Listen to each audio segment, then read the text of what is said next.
Hello everyone, I am Patel sir. और आज हम बात करेंगे बहुत इंपॉर्टेंट टॉपिक एयर पॉल्यूशन के बारे में, यानी कि वायु प्रदूषण के बारे में। वायु प्रदूषण आप सब जानते हैं, सुने होंगे, पढ़े होंगे। वायु प्रदूषण जो है आज की तारीख में एक बहुत ही गंभीर वैश्विक समस्या है। This is a global problem. ये जो है वैश्विक समस्या है, पूरे विश्व की समस्या है और बहुत ही गंभीर समस्या है। इसी कारण से हम देख रहे हैं कि जलवायु परिवर्तन, यानी कि जब बारिश होना चाहिए तब बारिश नहीं होता, यानी कि बिन मौसम बरसात होना, बरसात के समय बरसात नहीं होना, आंधी तूफान, मतलब मौसम में विभिन्न प्रकार के जो बदलाव है, अनियमित बदलाव जो हमको देखने को मिलता है।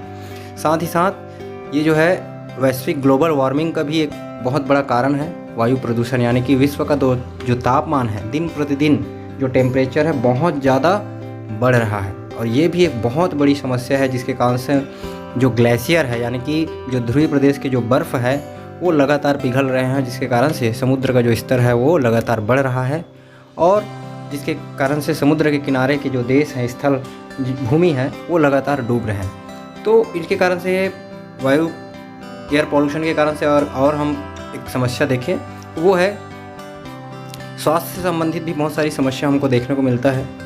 बड़े बड़े महानगरों में अगर आप देखें तो वहाँ का जो वायु प्रदूषण का जो स्तर है वो बहुत ही खतरनाक स्तर पर चला गया। जैसे कि आप दिल्ली में अगर जाएंगे तो आपको बहुत ज़्यादा एयर पॉल्यूशन आपको दिखने को मिलेगा। उसका मुख्य कारण है मोटर गाड़ियाँ। तो चलिए आज हम बात करते हैं वायु प्रदूषण के प्रमुख कारण क्या है। अगर इसकी परिभाषा को अगर देखें तो वायु प्रदूषण की परिभाषा को हम कैसे परिभाषित कर सकते हैं। हम सब जानते हैं कि हमारे वायुमंडल में कुछ प्रमुख गैसें हैं, जिसमें से नाइट्रोजन, ऑक्सीजन, कार्बन डाइऑक्साइड, जल वाष्प, ये सारे हमारे वायुमंडल में विद्यमान हैं। लेकिन इसकी परिभाषा को अब हम परिभाषित करें तो हमारे वायुमंडल में हानिकारक परिवर्तन होना, वायुमंडल के वातावरण में हानिकारक परिवर्तन होना, यानी या फिर हानिकारक गैसों की मात्रा में वृद्धि होना वायु प्रदूषण कहलाता है, एयर पॉल्यूशन कहलाता है। इसके कारण क्या क्या हैं? अगर इसके कारण को हम ध्यान से देखें तो सबसे पहला कारण जो है गाड़ी मोटर।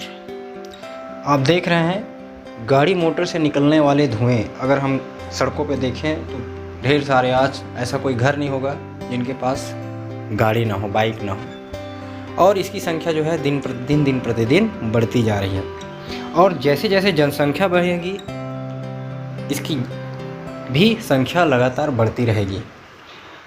तो अगर आप जैसे कुछ पिक्चर्स यहाँ पर देख रहे हैं, ये दिल्ली का एक पिक्चर देख रहे हैं, यहाँ पर इतने सारे गाड़ी हैं, इंसान नहीं दिख रहे हैं, गाड़ी इतनी है।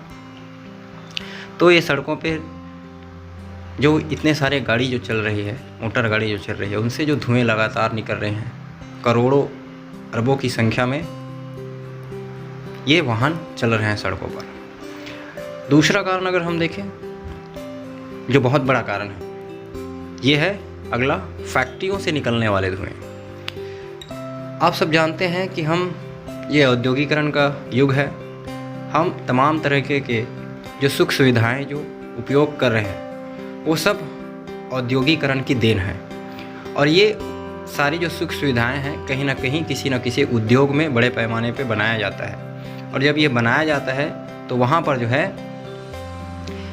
बहुत ज़्यादा मात्रा में धुएँ निकल रहे हैं। उन उद्योगों को चलाने के लिए कोयले का दहन किया जाता है वहाँ भट्टियों में, और कोयले के दहन से अपार मात्रा में विभिन्न प्रकार की जो गैसें हैं, हानिकारक गैसें निकल रही है, जो हमारे वायु प्रदूषण का एक बहुत बड़ा कारण है। तीसरा जो महत्वपूर्ण वायु प्रदूषण एयर पॉल्यूशन का जो रीज़न है, कारण है, वो है खुले में कूड़े करकटों को, प्लास्टिकों को जलाना। हम देखते हैं इतनी बढ़ती जनसंख्या है और हम विभिन्न प्रकार के वस्तुओं का इस्तेमाल करते हैं, तो रोज़ हज़ारों टन कचरे जो है हम बाहर फेंकते हैं। और ज़्यादातर लोग जो है कचरों को उसका उचित निपटारण नहीं करते, उसको इधर उधर कहीं पर फेंक के जला देते हैं। तो यह भी एक बहुत बड़ा वायु प्रदूषण का एक कारण है, तो उसका हमको उचित निपटारण करना चाहिए। चौथा जो एयर पॉल्यूशन का जो कारण है, जैसे कि हम देखते हैं कि हमारे जो किसान भाई है वो खेती किसानी करने के बाद अगले फसल की तैयारी करते हैं, तो वो जो खेतों में जो पराली पराली यानी कि जो बचा खुचा जो फसल का जो अवशेष रहता है उसे वो जल्दबाजी में क्या कर देते हैं, वो जला देते हैं। अक्सर देखा गया है कि बहुत सारे किसान जो है उसको इकट्ठा नहीं करते, तो उसका भी हम उचित निपटारण करें, उससे खाद बना सकते हैं। दिल्ली सरकार ने उसके लिए एक पहल किया, दिल्ली सरकार में जैविक खाद बनाने के लिए। तो यह भी एक वायु प्रदूषण का एक बहुत बड़ा पैमाने पर वहाँ पे देखा जाता है। इसके अलावा अगर हम बात करें तो पांचवा जो कारण हम देखते हैं, हम अपने घरों में ज़्यादातर हम देखें भारत में अगर देखें तो ग्रामीण भारत जो है ग्रामीण बसाहट है वहाँ, और वहाँ पर घरों में खाना बनाने के लिए लकड़ी, कंडे, छेना, ना छत्तीसगढ़ में छेना जो बोलते हैं, तो उनका कोयले का इस्तेमाल जो है खाना पकाने के ईंधन के रूप में इस्तेमाल करते हैं। यह भी एक वायु प्रदूषण का एक बहुत बड़ा कारण है, क्योंकि हर घरों में चूल्हा हमको देखने को मिलता है। और इसके बजाय हम गैस का इस्तेमाल कर सकते हैं। हाँ, वो एक अलग बात है कि गैसों का जो दाम है वो बहुत ज़्यादा आसमान पर है। इसके लिए सरकारों को भी सोचनी चाहिए ताकि वो हर किसी के बजट में आ सके। अगला जो इम्पोर्टेंट कारण है, आप देखेंगे वनों में आग लग जाना। जो छठवां जो रीजन है, बहुत सारे ऐसे जंगल हैं जहाँ पर आग लग जाती है। गर्मी के दिनों में जो पेड़ हैं उनकी जो टहनियाँ हैं आपस में घर्षण हो जाता है, और घर्षण से उसमें चिंगारी पैदा हो जाती है, या मानवीय कारण से भी कभी कभी किसी क्रियाकलाप से जब आग लग जाता है, तो जब जंगल में आग लगता है तो बहुत ज़्यादा विनाशकारी आग लगता है। उसको आग को काबू पाना बहुत ही मुश्किल होता है। हर साल किसी न किसी जंगल में ऐसी घटनाएं हमको देखने को मिलता है। इसके अलावा हम तीज त्यौहार, विभिन्न प्रकार के खुशियों के पर्व पर आतिशबाजी करते हैं, फटाके फोड़ते हैं। आप लोगों ने देखा होगा दिवाली के सीज़न में, तो ये जो फटाके होते हैं उसमें भी बहुत ज़्यादा मात्रा में धुएं निकलती है। यह भी एक प्रकार का वायु प्रदूषण का एक कारण है। इसके अलावा हम देखते हैं कि युद्ध होता है, तो युद्ध में हम विभिन्न प्रकार के जो बारूद है, बम का इस्तेमाल होता है। अभी आप देख रहे हैं यूक्रेन में एक युद्ध चल रहा है, तो वहाँ पर लगातार बमबारी हो रही है। इससे भी हानिकारक जो गैस है हमारे वायुमंडल में प्रवेश करता है। इसके अलावा और हम बात करें तो ज्वालामुखी, हमारी पृथ्वी के विभिन्न क्षेत्रों में ज्वालामुखी जो है उद्गार लेती है। बड़ी बड़ी ज्वाला के लावा जो है फटते हैं, आप लोगों ने इसके बारे में पढ़ा होगा।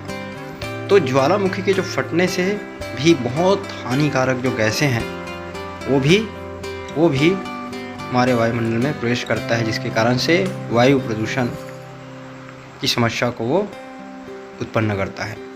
इसके अलावा और भी बहुत सारे ऐसे मानवीय क्रियाकलाप हैं जिनके कारण से वायु प्रदूषण की जो समस्या है वो बनी है। तो इसके अब रोकथाम के उपाय के लिए हमको क्या करना चाहिए?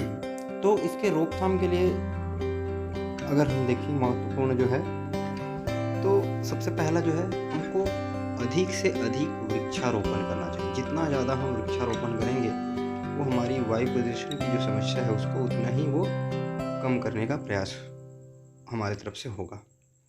दूसरा जो कारण है, जैसे कि हमने कहा था, कारण जो हमारे जो मोटर गाड़ी से निकलने वाले धुएं हैं, तो उसको हमको क्या करना होगा, मोटर गाड़ियों का इस्तेमाल जितना हो सके हमको कम करना है। और उसमें हम इलेक्ट्रॉनिक व्हीकल है, इलेक्ट्रॉनिक जो मोटर गाड़ी है उनको हमको बढ़ावा देना चाहिए, जो हमको वायु प्रदूषण की रोकथाम में मदद करेगा। तीसरा जो रोकथाम के लिए हम और उपाय जो कर सकते हैं वो है, जो हमारे जो फैक्ट्रियां हैं उनकी जो चिमनी है उस चिमनी को हमको बहुत ऊपर करना चाहिए। उसकी जो चिमनियों की जो हाइट जो है कम रहती है, तो जो प्रदूषण है वो नीचे रहता है, तो उसकी हाइट को ऊपर करना चाहिए। साथ ही साथ उसमें कार्बन फिल्टर, जो कार्बन का छन्ना फिल्टर जो है उसमें लगाना चाहिए।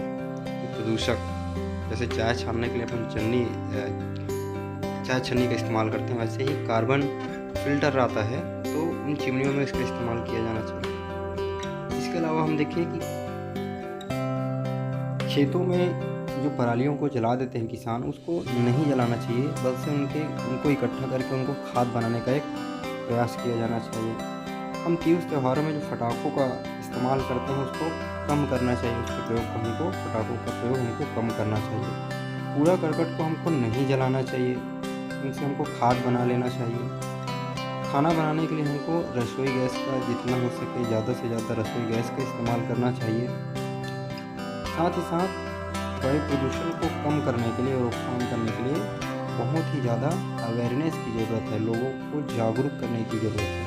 तो हमको जन जागरूकता लाकर भी हम वायु प्रदूषण में कमी ला सकते हैं। तो ये कुछ प्रमुख वायु प्रदूषण के जो प्रभाव थे, उनके कारण और रोकथाम। वीडियो अगर अच्छा लगा होगा तो please like share and subscribe.